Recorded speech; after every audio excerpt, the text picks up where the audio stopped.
Привет, друзья и случайно зашедшие. Я странный дядька, вы у меня на канале. Я в городе Актау на Каспийском море в прекрасной стране Казахстан.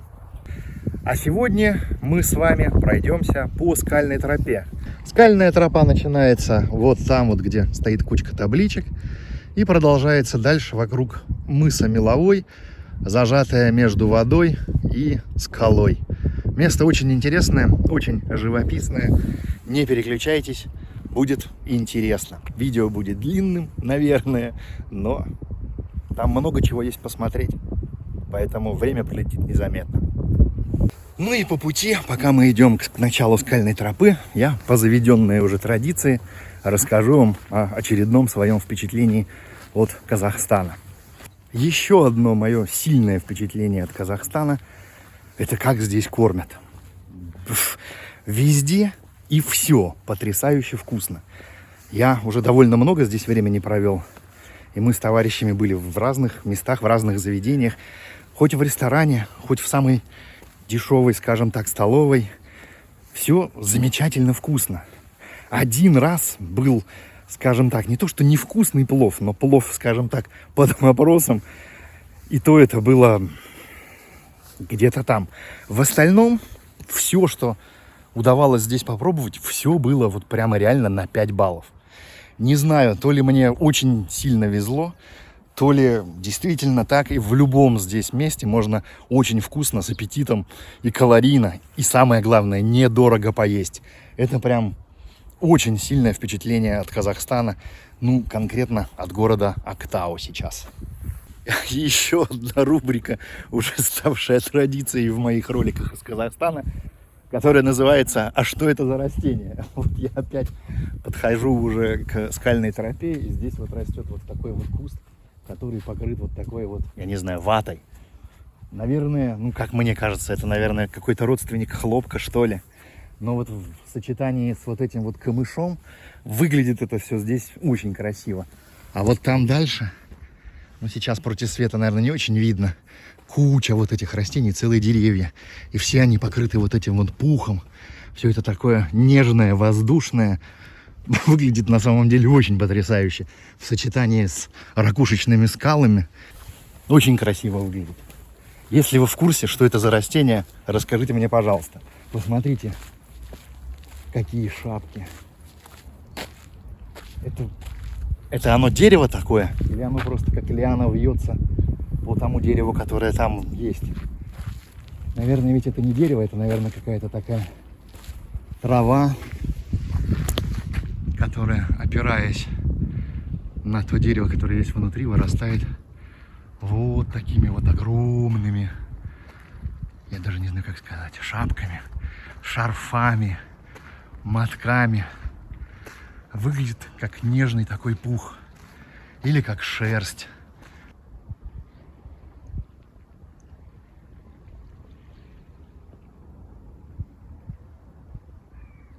Очень круто выглядит. Козырная штука. Красота. А здесь, смотрите, скамейки какие. Ну, натурально же произведение искусства. Да, это просто сделано из фанеры, фигурно выпилено и наживлена друг на друга. Ну, блин, выглядит очень футуристично. Похоже на скелет рыбы. И самое главное, что на ней удобно сидеть. И практично. Потому что, например, в случае дождя скамейка это очень быстро высохнет, потому что высушиться-то нужно только вот этим вот торцевым поверхностям, на которых ты сидишь. Блин, очень клевое решение. Мне нравится. Ну и мы пришли к началу скальной тропы.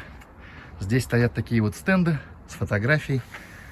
Ну, если хотите повнимательнее рассмотреть, нажмите на паузу, рассмотрите. Нарисована схема всей тропы и показано, где какая достопримечательность. А это просто схема, карта части города.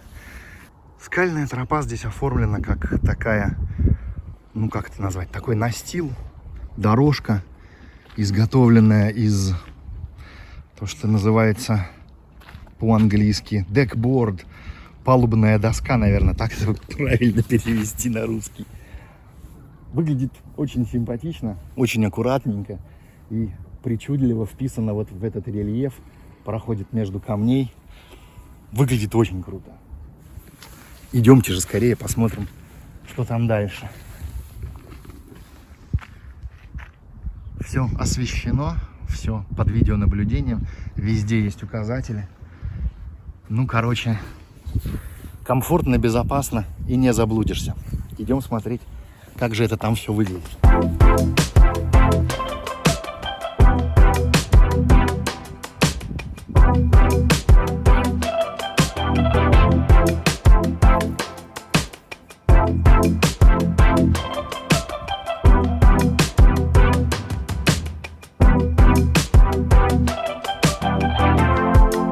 Вся эта палуба, будем так говорить, или настил, очень интересно и качественно вписан в ландшафт.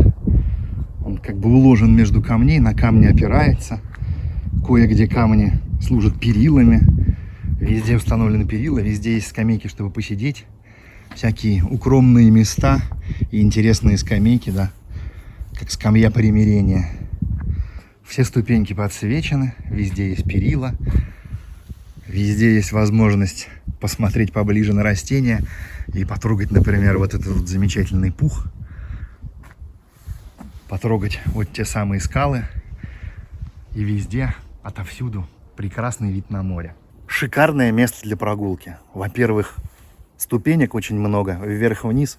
Это вот такая вот разминка и зарядка. Во-вторых, свежий морской соленый воздух. Во-вторых, шикарные виды на скалу и на вот эту вот дикую растительность. Просто прекрасно. Вот реально замечательно. Очень мне нравится это место. В предыдущих видео мне часто пеняли на то, что слишком уж я позитивно настроена, слишком уж много лью елея, патоки, и все это прям такое замечательное, и все это так здорово и красиво. А на самом деле, и что я не искренний, меня обвиняли, и что я продажный и купленный, тоже были такие обвинения. Нет, все, в общем, совсем не так. Я не безглазый, я вижу недостатки, но я просто не обращаю на них внимания. Мне кажется, это вполне себе корректное поведение. Ведь любой человек волен себя вести по-разному. В любом месте кто-то будет искать грязь, а кто-то будет наслаждаться солнцем, ветром и окружающей природой. Какой смысл рыться в чем-то плохом, если вокруг столько всего хорошего?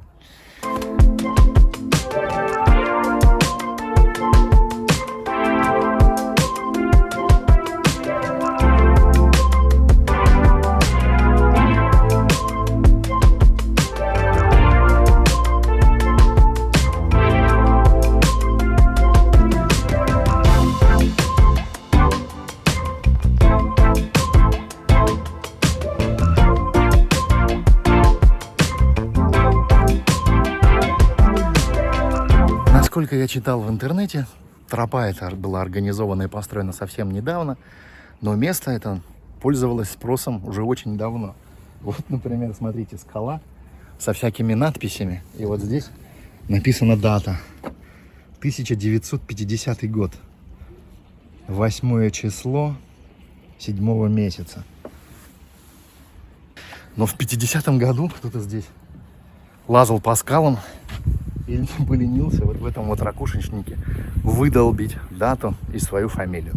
Ну что, дальше тропа тут разделяется на два участка. Один уходит куда-то туда, в сторону скалы. Там вот есть какая-то укромная скамеечка. Возможно, там есть дальше проход. Я, честно говоря, пока не знаю, но надо будет сходить посмотреть. А дальше здесь тропа поднимается и спускается вот к такой обзорной площадке вот рядом здесь. А можно еще пройти по пирсу, к которому вот туда пристают прогулочные теплоходики, и постоять на пирсе, и с пирса посмотреть в море. Или наоборот, с пирса посмотреть на скалу. Ну, в общем, виды здесь шикарные.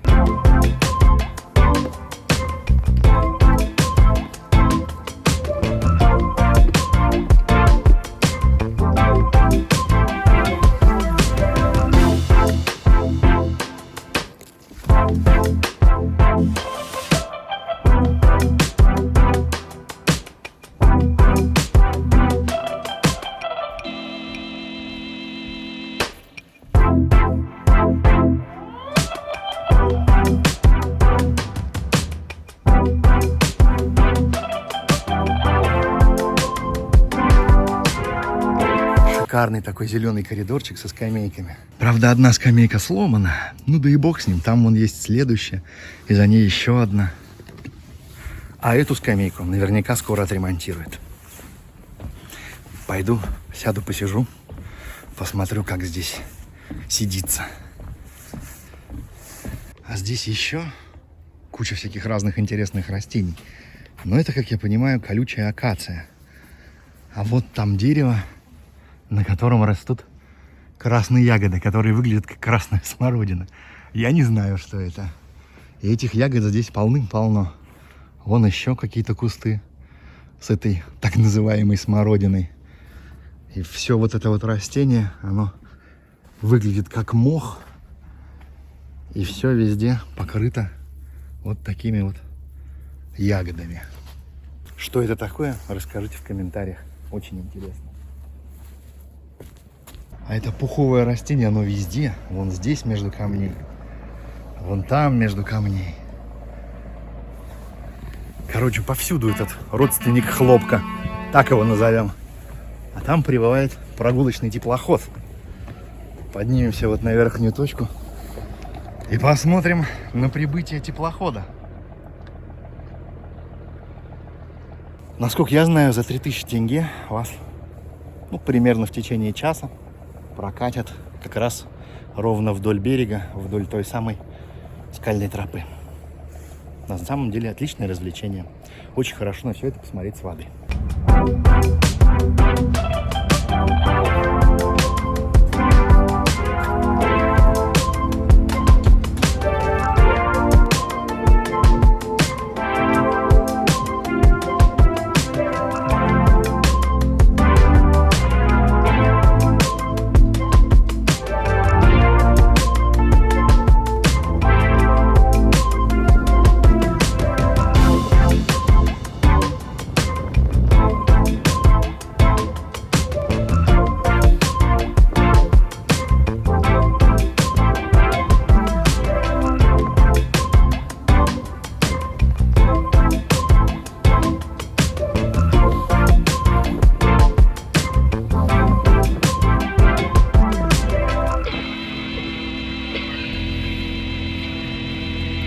Посмотрите, какой шикарный вид с пирса. Видно все. Весь мыс Меловой, как на ладони, предстает во всем своем великолепии. Ну, шикарный шикардос. И ты выходишь фактически в открытое море. А вода сегодня прям какая-то очень мутная. Такая, скажем так, с белесым оттенком.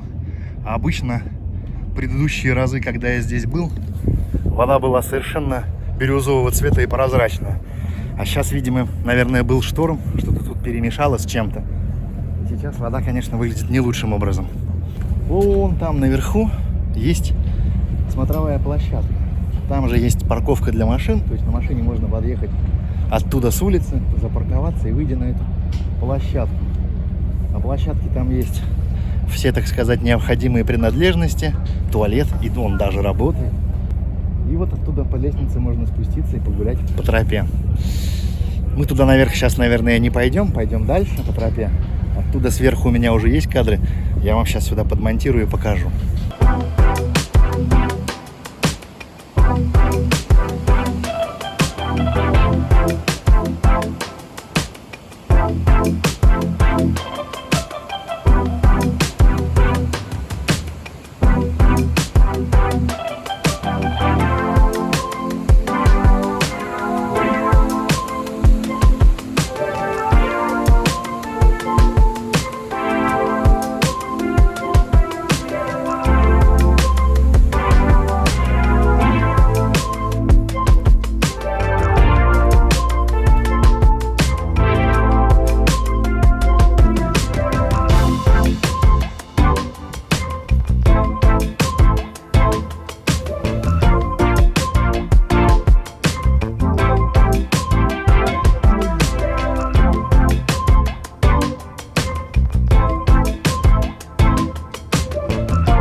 периодически по ходу тропы встречаются вот такие вот, назовем это, выходы в открытый космос. Можно выйти на камни, полазать по камням, или вот там спуститься на берег и выйти к берегу. Сегодня на берегу не слишком живописно, очень много нанесло тины и вода мутная. А в другие дни там очень красиво около берега. И очень удобно, что есть вот такие вот облагороженные выходы, по которым можно выйти на берег или постоять на камушках. Ну, скамейки прям реально клевые. Ну, обалдеть же. Вроде бы очень просто решено, но в то же время так здоровско смотрится.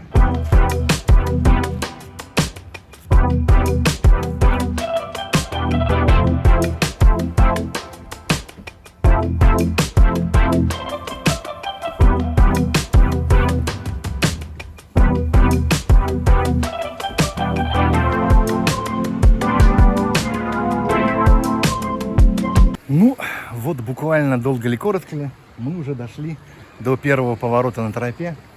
Здесь у нас самый край мыса Меловой. Тропа здесь огибает его и пошла дальше уже вдоль того берега. А здесь дорожка разделяется на несколько частей. Можно уйти вот туда вниз, туда полюбоваться, так сказать, на камни, на берег, на волны. Можно просто пройти дальше по дорожке, туда, дальше. А можно вот там вот спуститься чуть ниже. И там на табличке написано, что там родник.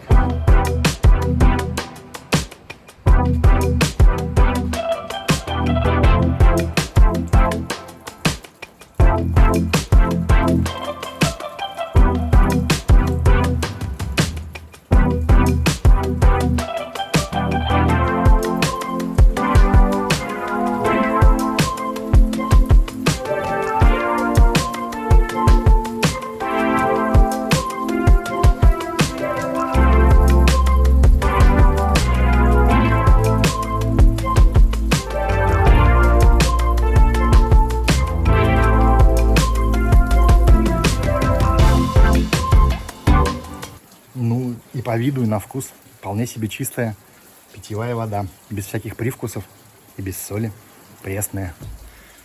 Такой вот, назовем это, площадной родник.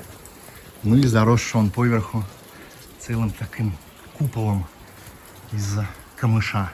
Ну клево же, здорово. Ну, казалось бы, вроде ничего такого особенного. Просто родник, просто течет вода. Шикарное место для отдыха. Здесь наверняка прохладно в жару, свежо, влажненько. Вот.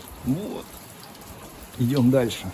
Там на схеме еще один родник должен быть. А вид на море отсюда какой. Как будто из окна смотришь.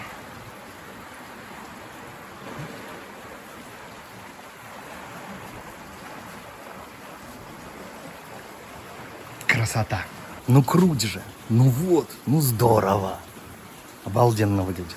Очень хорошо.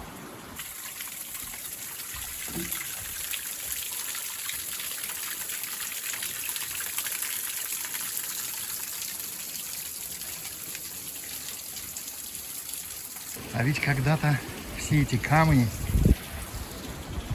все эти огромные обломки были частью всего вот этого берега. Многие сотни, если не тысячи лет, вода их подмывала. Потом когда-то все это откололось и упало. А теперь люди это все закрепили. И теперь это часть шикарного ландшафта, отличного места для прогулок. И уже, видимо, с помощью ветра вот так вот причудливыми формами выветрились. Поверхность как будто бы такая бархатная у них, что ли. Все вот эти выемки, впадины, каверны и прочие выработки. Очень круто выглядит. А еще некоторые из этих камней выглядят такими ажурными и как будто бы очень легкими. Вот посмотрите вот на этот вот камушек. Он такой размером 2 на 2 метра. но благодаря своей причудливой форме выглядит таким очень легеньким, ажурным. Такое ощущение, что его можно взять и подвинуть одной рукой. И вообще вот этот вот ракушечник здесь, он выглядит каким-то таким не камнем, как будто пенопласт какой-то. Кажется, что вот возьми его легонечко рукой, и можно смять или отломать кусочек. Но нет, это прям такой нормальный камень, нормальная скала. Обманчивое впечатление. Следует сказать, что везде по маршруту подсвечена не только сама тропа вот такими светильниками по краям, но и везде на скалах установлены вот такие вот светильники. Они светодиодные, разноцветные. И ночью, меняя свой цвет, создают очень причудливое освещение всего вот этого скального берега. Я вам, наверное, в конце подмонтирую видео, как это все выглядит в ночи. Вот такое вот зрелище.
Посмотрите, как эта тропа, этот настил извивается вдоль скал.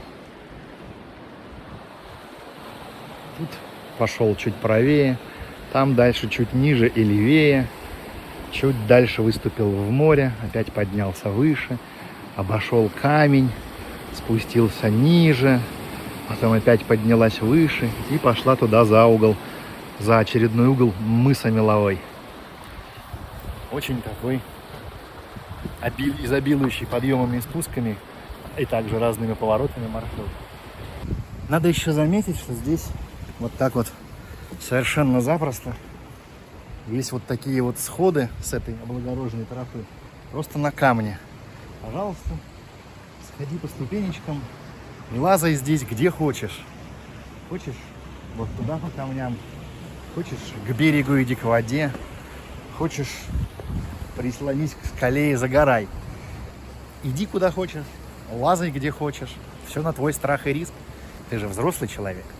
А за детьми следят взрослые. Поэтому все будет в порядке. Никто ничего не боится.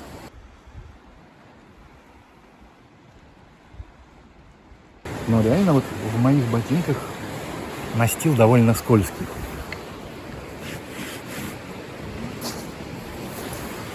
Не то чтобы ты как корова на льду, но надо быть внимательным. И может быть дело как раз в моих ботинках какой-то особенной подошвы. А может быть дело в том, что это какая-то такая доска или покрытие такое. Или может быть от соли так произошло.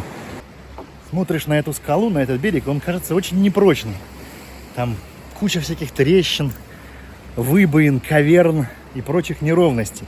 Того и гляди, все это обрушится. Плюс, когда ты видишь вот эти вот когда-то уже обрушившиеся камни, то тоже становится как-то не по себе. А как можно прямо вот там вот наверху, вон там, видите, чей-то забор, прям вон там вот наверху строить себе дом. А вдруг все это навернется. Но я думаю, что, наверное, все-таки строители как-то это дело просчитали. И понятное дело, что вот на то, чтобы отколоть все эти камни и их уронить, сюда ушла не 100 лет. Когда у тебя горизонт планирования плюс-минус 100 лет, наверное, можно себе позволить построить домик на самом краю обрыва. Тем более, что выглядит это очень впечатляюще, да и из дома вид открывается тоже ничего себе.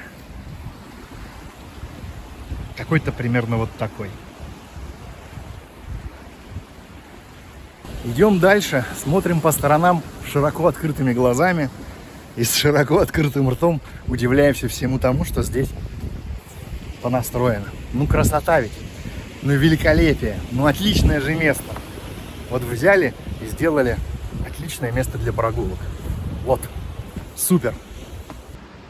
Очень неплохой вид на скальный берег, на карниз, нависающий над волнами, бьющимися в ранее упавшие камни. Как это интересно и причудливо все выглядит. Обалдеть, нереальная красота. Ну, казалось бы, ну что такого-то?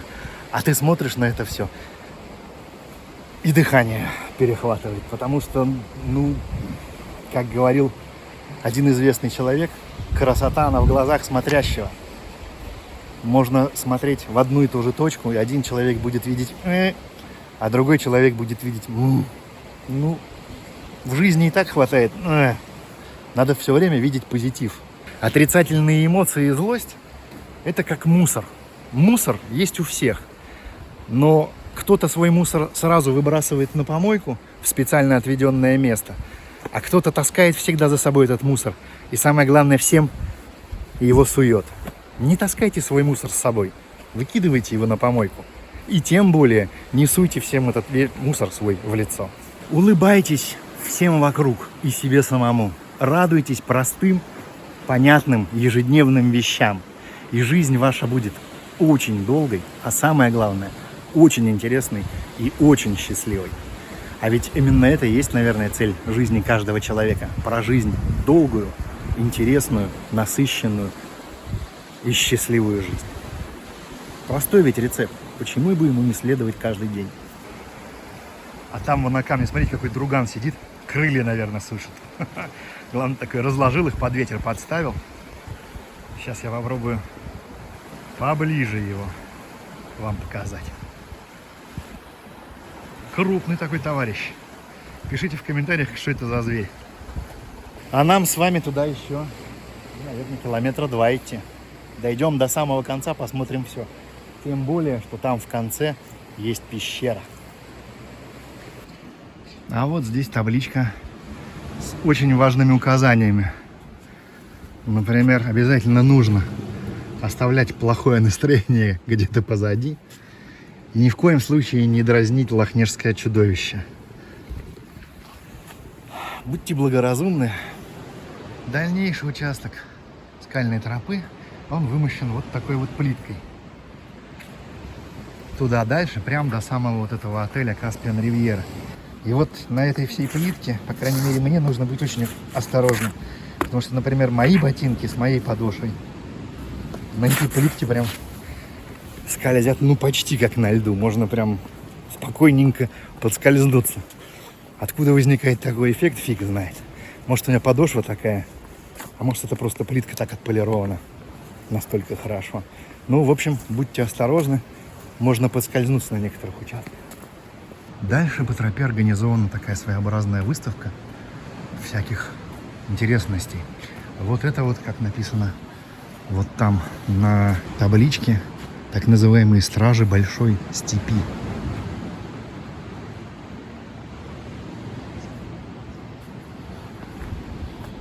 Здесь какая-то штука, про которую я не знаю ничего. Что-то интересное. Какой-то тоже исторический артефакт. На стенах нанесены рисунки. Ну, понятно, что копии рисунков из разных исторических мест. А сама набережная оснащена всем необходимым для прекрасного времяпрепровождения. Можно сесть на скамеечку и посмотреть вдаль на море и на солнце. Красота, умиротворение, успокоение духа, успокоение души. В общем, очень здорово. Отель Caspian Riviera весьма фешенебельное заведение.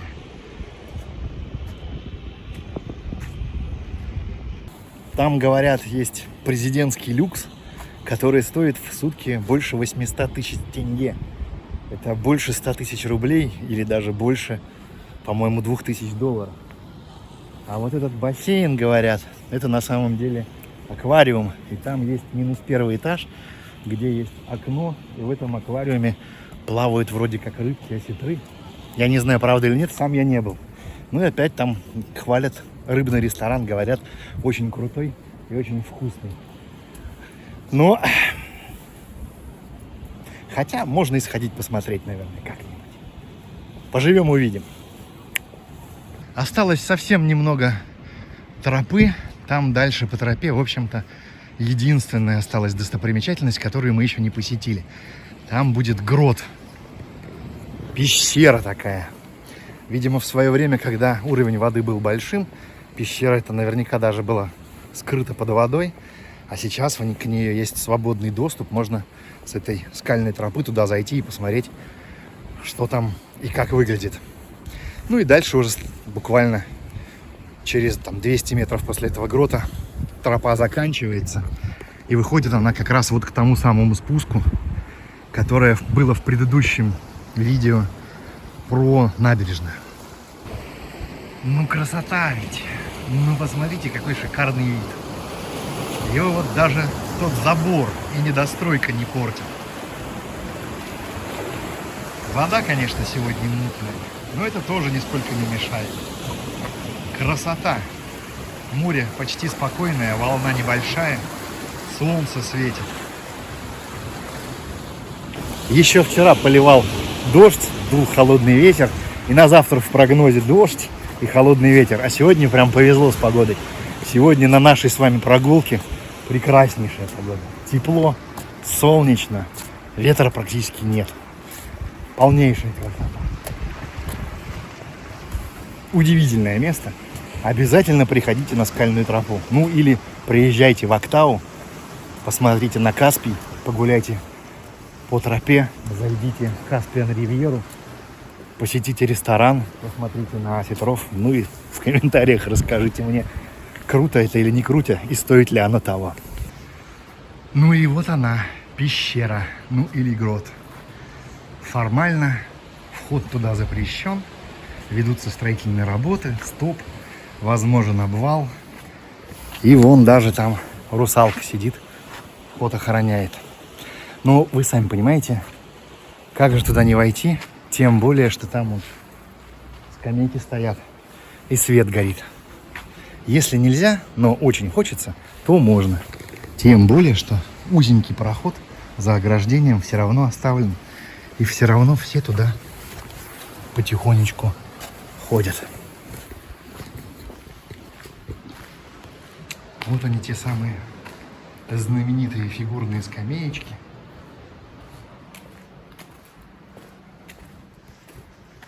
А здесь он видеокамеры и голуби. Голуби, надо сказать, активную жизнь здесь ведут. А грот такой довольно глубокий, довольно просторный. И даже немножечко страшный. Потому что вдруг камушек на голову упадет. Вдруг не зря сюда вход запрещают. Но подсвечено все красиво и выглядит здорово.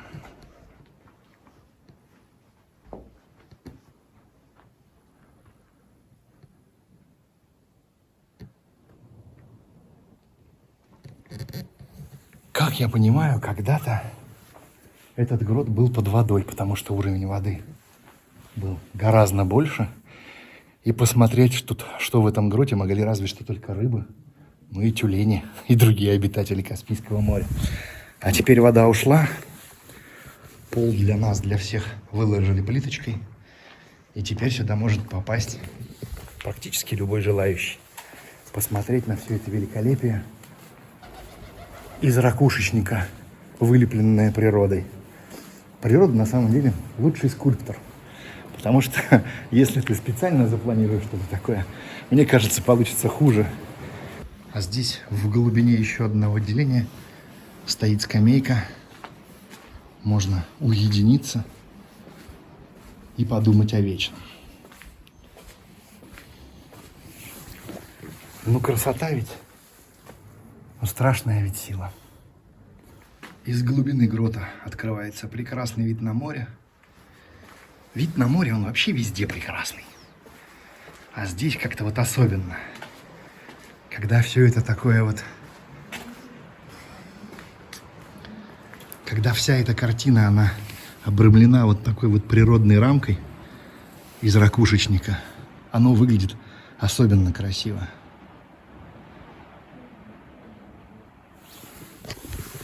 Блеск и красота. Ну, наверное, и все. Там дальше до выхода с тропы остается буквально 200 метров.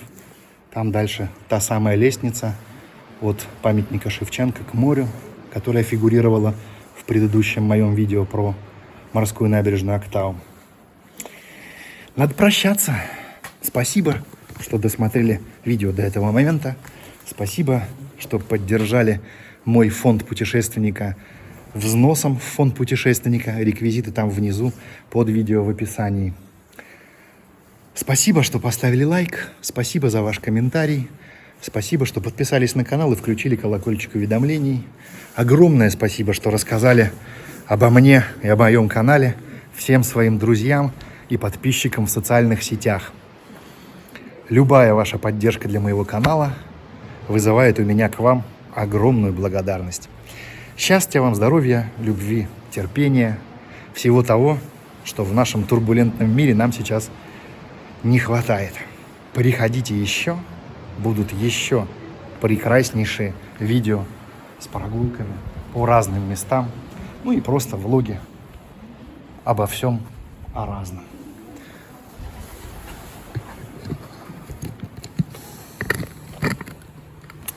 Ну и все, пока. Пока.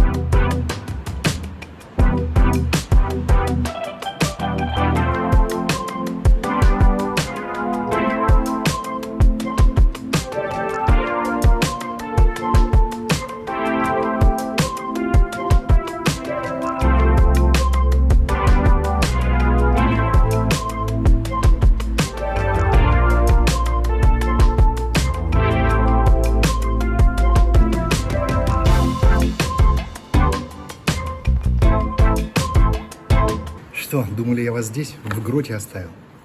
Ну, нет, конечно. Вот я за вами вернулся.